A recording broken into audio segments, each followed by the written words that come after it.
Welcome back again दोस्तों। इस video में मैं स्टेप बाय स्टेप एपिसोड 2 को एक्सप्लेन करने वाली हूँ। एपिसोड 1 की एक्सप्लेनेशन मैंने अपलोड कर दी है। अगर आपने अभी तक उसे चेकआउट नहीं किया है तो आप एक बार उसे भी देख सकते हो। तो जेंग जो कि हमारा फर्स्ट लीड कैरेक्टर है, वो उसी कंपनी के मालिक का बेटा है जहाँ पार्ट काम करता है और अब वो पार्ट के डिपार्टमेंट का मैनेजर भी बन गया है। जेंग अपने डैड के पास आया, उनको बोला कि जो उसने गलती की है वो सुधारेगा। पुराने वाले मैनेजर से उस डिपार्टमेंट के बारे में वो बात करेगा, क्योंकि उस डिपार्टमेंट का फाउंडर भी वही है तो इसकी रिस्पॉन्सिबिलिटी वो खुद लेगा। लेकिन डैड ने उसे समझाया, बेटे किसी डिपार्टमेंट को बनाना और फिर काम नहीं किया तो उसे बंद कर देना, ये हर कंपनी करती है। हमें एम्प्लॉयज को बस थोड़े से कंपेंसेशन और बोनस देने चाहिए। तो मैं तुम्हें एक और चांस दे रहा हूँ अपने आप को प्रूव करने का। प्रूव करो कि वो डिपार्टमेंट हमारी कंपनी के लिए काम की है। जेंग को अपने डैड से प्रेशर मिला और अब उसने अपनी टीम पर प्रेशर डालना शुरू कर दिया और टीम ने हमेशा की तरह पार्ट पर सारे बोझ डाल दिए। यिंग जो कि रिसेंट प्रोजेक्ट की हेड थी, उसने भी अपना काम पार्ट पर सौंप दिया। पार्ट बेचारा जल्दी जल्दी सारे काम कंप्लीट करने की कोशिश करने लगा।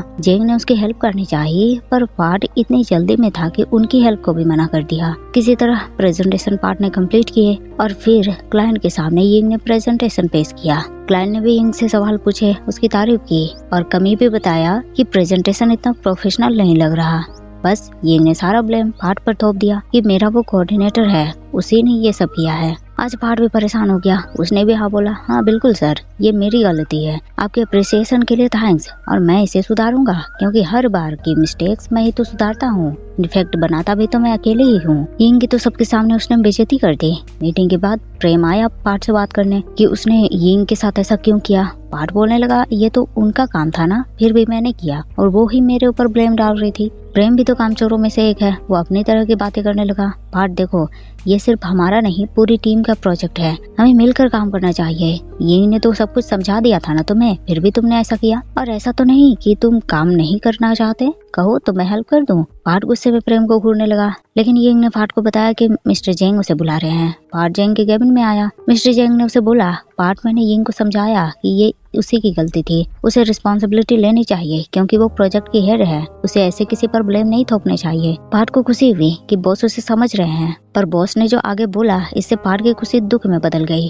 बॉस ने उससे पूछा, तुम काम को मना क्यों नहीं करते? पार्ट बोलने लगा, बॉस मना तो करता हूँ पर वो मुझे फोर्स करती है इसीलिए। बॉस बोलने लगे, ओह तो इसीलिए आज तुमने बदला लिया। पार्ट तुम्हें अपने इमोशंस कंट्रोल करने चाहिए। ऐसे मीटिंग में तुमने जिस तरह से हरकत की, इसकी वजह से हमारे डिपार्टमेंट में क्या इफेक्ट पड़ा ये तुम जानते हो। उन्हें लगने लगा कि हम में टीम वर्क है ही नहीं, हम अच्छे टीम है ही नहीं तो काम क्या करेंगे, और वो हमारे साथ कॉन्ट्रैक्ट तोड़ भी सकते हैं। इससे हमारे इस डिपार्टमेंट के होने का कोई फायदा हुआ? तुम समझ रहे हो पार्ट मैं तुमसे क्या कह रहा हूँ? अपने इमोशंस को कंट्रोल करो तुम। पार्ट बहुत दुखी हुआ। आखिर लास्ट में बॉस भी और सबकी ही तरह निकले। वो लोग पार्ट को फोर्स करके अपने काम करवाते हैं और बॉस उसे ही गलत बता रहे हैं। पार्ट बर्दाश्त नहीं कर पाया, वो चुपचाप बाथरूम में घुसकर रोने लगा। कुछ देर में ऑफिस के कलीग उसे मीटिंग के लिए बुलाने आई। पार्ट ने किसी तरह खुद को शांत किया और मीटिंग हॉल पहुंचा। मिस्टर जेंग एक न्यू प्रोजेक्ट के बारे में सबको बता रहे थे। हर एक प्रोजेक्ट के लिए उन्होंने दो दो के ग्रुप में सबको बांट दिए, सिवाय पार्ट के। उन्होंने पार्ट को किसी में भी ऐड नहीं किया। पार्ट उनसे पूछने वाला था पर उससे पहले ही यिंग ने दूसरे प्रोजेक्ट के बारे में उनसे पूछा कि वो कौन हैंडल करेगा। मिस्टर जेंग ने सबको बताया कि वो प्रोजेक्ट वो खुद हैंडल करेंगे और मीटिंग के एंड होने के बाद उन्होंने पार्ट को मिलने के लिए कहा। बाकी सब तो ये सुनकर बहुत खुश हो गए, या पार्ट तो गया। पार्ट बहुत परेशानी में था, लेकिन इस बार मिस्टर जेंग ने उसे खुश कर दिया, उसे एक चांस दिया खुद को प्रूव करने का। बोला कि अगर पार्ट तुमने खुद को प्रूव कर दिया तो ये जो प्रोजेक्ट मैं खुद हैंडल कर रहा हूँ वो तुम्हें सौंप दूंगा, क्योंकि तुम में पोटेंशियल है। Part happy. जेंग ने फिर उसे एडवाइजर लड़की नान से मिलवाया, जो सबके प्रोजेक्ट को इंस्पेक्ट करती है, एडवाइस देती है। पार्ट एक मौका पाकर बहुत खुश हो गया, लेकिन चुगलखोर ग्रुप का हाल तो और बुरा हो गया, क्योंकि उनकी टीम में अब कोई नौकर वाला आदमी नहीं रहा। फिर सब मिलकर पार्ट की बुराई करने में लग गए। पार्ट भी कैंटीन आया, सब उसकी पीठ पीछे चुगली करने लगे। एक मछली पूरे पानी को गंदा कर देती है। फिर मिस्टर जेंग की भी काफी बुराई की उन्होंने। पार्ट को भी उन्होंने साथ में खाना खाने के लिए बुलाया, पर पार्ट ने मना किया। उनको बोला, आपने जो भी अभी इतनी चुगलियाँ की है ना, मैंने सब कुछ सुना। सब हैरान हुए, उन्हें तो पता भी नहीं चला और चुगलियों के बीच उन्होंने बॉस जेंग का भी नाम ऐड कर दिया था।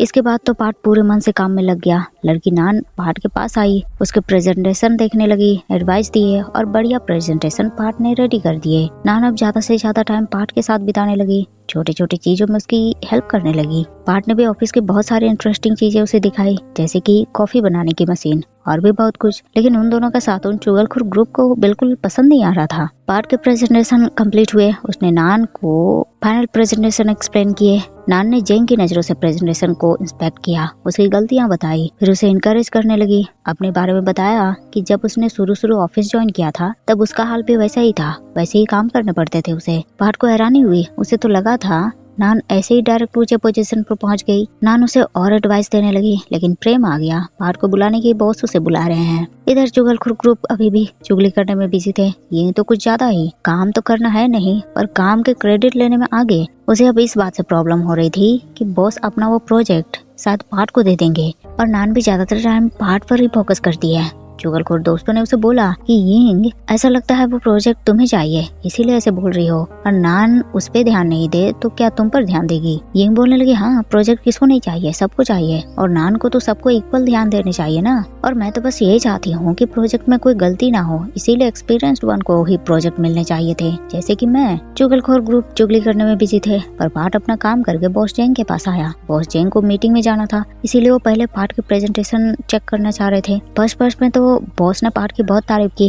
पार्ट भी खुश हुआ, लेकिन धीरे धीरे बॉस अब कमियां निकालने लगे। बहुत सारी कमियां निकाल दी उन्होंने। पार्ट बहुत दुखी हो गया, फिर भी सोचा चलो सुधार लेंगे, लेकिन बॉस ने तो अब उससे नान से दूरी बनाकर रहने के लिए बोला। पार्ट को बात ठीक नहीं लगी। उसने बोला, बॉस हमारे बीच ऐसा कुछ भी रिलेशनशिप नहीं है, वो मेरी बड़ी बहन जैसे एडवाइस देती है मुझे और मैं उसे फॉलो करता हूँ। लेकिन बॉस का कहना था और लोग तो ऐसा नहीं सोचते ना, तो तुम्हें उससे दूरी बनानी होगी। पार्ट उदास मन से वापस आया। नान उसके पास आई और सब बिल्ली जैसे आंखों से पार्ट को घूरने लगे। नान ने उसे बोला, कुछ प्रॉब्लम है? बॉस ने कुछ बोला तुमसे? पार्ट ने आधा सच बता दिया कि बॉस बस प्रेजेंटेशन ठीक करने की बात कर रहे थे, वो मैं खुद कर लूंगा। नान तो दूसरे एम्प्लॉयज का काम देखने चली गई, पर पार्ट की हालत देखकर वो समझ गई कुछ तो बात है। पार्ट बहुत दुखी हुआ। उसने दोस्त एई को मिलने के लिए बुलाया, उसे कॉल किया, पर एई ने कॉल रिसीव ही नहीं किया। लेकिन फिर बॉस का मैसेज आया, वो कुछ मेल उसे चेक करने के लिए बोल रहे थे।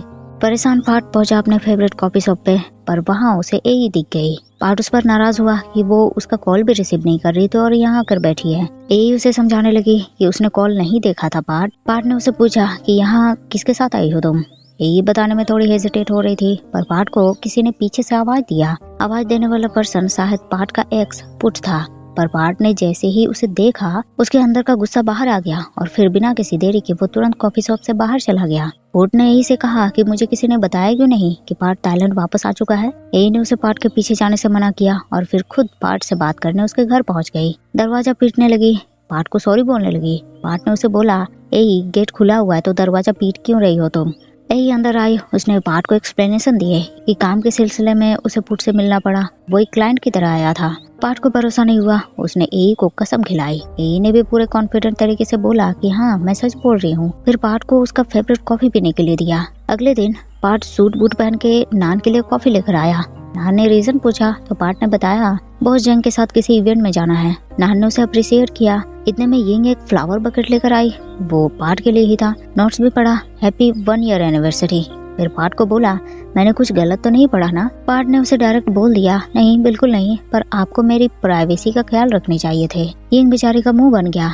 नान बोलने लगी, वाह पार्ट, तुम किसी को डेट कर रहे हो और मुझे बताया भी नहीं। पार्ट ने सच बता दिया, नान मैं किसी को भी डेट नहीं कर रहा, ये फूल मैंने खुद ही अपने लिए ऑर्डर किए थे ताकि हमारे बारे में जो गलत अफवाह फैल रही है वो रुके। नान बोलने लगी, तो फिर तुम सच क्यों नहीं बता देते कि तुम गे हो, सब क्लियर हो जाएगा। लेकिन पार्ट अभी ओपन होने के लिए बिल्कुल तैयार नहीं था। बॉस जेंग का मैसेज भी उसे आ गया और पार्ट उनके साथ इवेंट पर पहुंचा।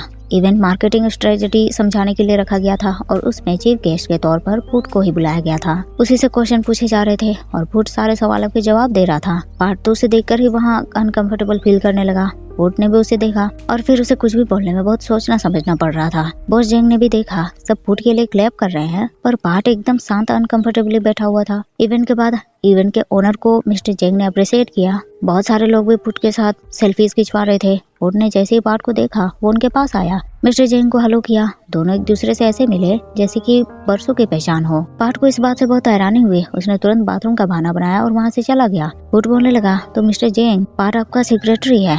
मिस्टर जेंग ने उसे बताया, नहीं वो मेरी टीम में है, हम एक प्रोजेक्ट साथ में हैंडल कर रहे हैं। बाय द वे तुम पार्ट को जानते हो? पुट ने तो उसे बताया, हाँ जब वो स्टूडेंट इंटर्न था तब से जानता हूँ मैं उसे। पार्ट वहाँ से घर वापस आने के बाद अपने काम में लग गया। दिन रात बस काम काम काम, यहाँ तक कि बार में वो अपने दोस्तों के साथ पीने आया, वहाँ भी वो लैपटॉप लेकर बैठ गया। दोस्त ए ने उसे मना भी किया पर उसका ध्यान तो पूरी तरह से काम में ही था। दोस्त ए कुछ ज्यादा ही नाराज हो गई। वो बॉस जेंग और यिंग को भर भर कर गालियां बरसाने लगी। कुछ देर बाद बॉस जेंग भी उस बार में आए। पार्ट ने जैसे उन्हें देखा वो तुरंत झुक गया, अपने दोस्तों को बताने लगा कि बॉस जेंग आए हैं यहाँ। दोस्तों ने जेंग को तो देखा नहीं था पर ए तो ऐसे ही किसी पर्सन को डांटने के लिए जाने वाली थी कि बेचारे बेबी पार्ट को उसने कितना रुलाया। पार्ट तुरंत अपना बैग लैपटॉप पकड़कर वहाँ से भाग गया।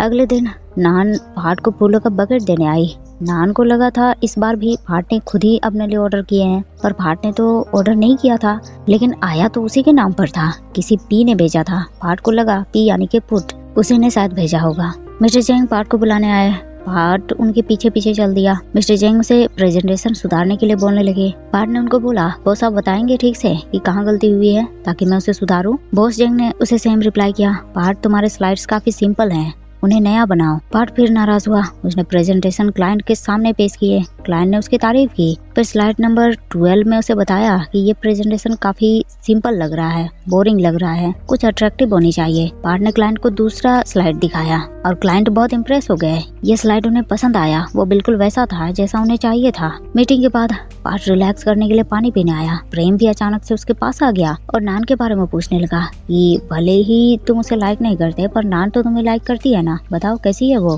पार्ट ने उसे शांति से समझाया, हमारे बीच कुछ भी ऐसा नहीं है, मैं वुमेन को लाइक नहीं करता, मैं एक गे हूँ, बस प्रेम की नीयत बिगड़ी। वो पार्ट को पीछे से छूने वाला था पर पार्ट को गुस्सा आ गया और लगभग एक घुसा वो प्रेम को मारने वाला था। तभी नान ने पार्ट को आवाज दी कि बॉस बुला रहे हैं और पार्ट चला गया।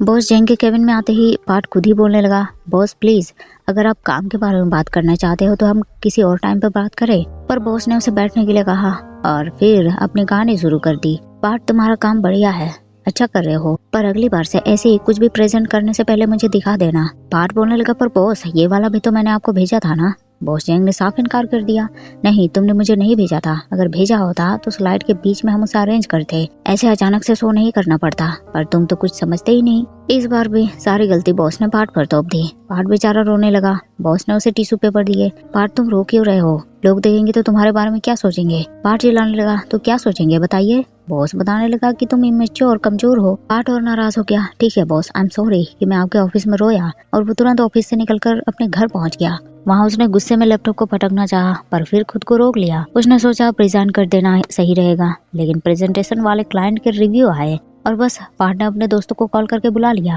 फिर पीने के बाद मिस्टर जेंग के बारे में जितने भी बुरे हो सकते थे उतने रिव्यूज लिखने लगा। दोस्त ए का बॉयफ्रेंड तो मना कर रहा था कि मे बी मिस्टर जेंग भी प्रेशर में होंगे, इसीलिए वो उन्हें प्रेशर दे रहे हैं, वरना कौन आदमी खुद गाली करना चाहेगा भाई। लेकिन दोस्त ए ने उसे भी समझा दिया, अच्छा प्रेशर है, मेरे बेचारे पार्ट पर अपना गुस्सा उतारेंगे, देखो क्या हालत कर दी है उसने इस बेचारे की, और तुम खुद को ही याद करो, तुम्हारे बॉस काम करवा के उन्होंने तुम्हें हॉस्पिटल पहुंचा दिया था, तब तुम उन्हें गाली नहीं दे रहे थे। बॉयफ्रेंड भी समझ गया और उसने भी पार्ट का साथ दिया। ठीक तीनों ने फिर मिलकर रिव्यूज लिख डाले कि बॉस बहुत प्रेशर डालते हैं, भरोसा नहीं करते, बिल्कुल ऐसा वैसा। लेकिन सेंड करने से पहले बॉयफ्रेंड ने फिर एक बार सोचने के लिए कहा।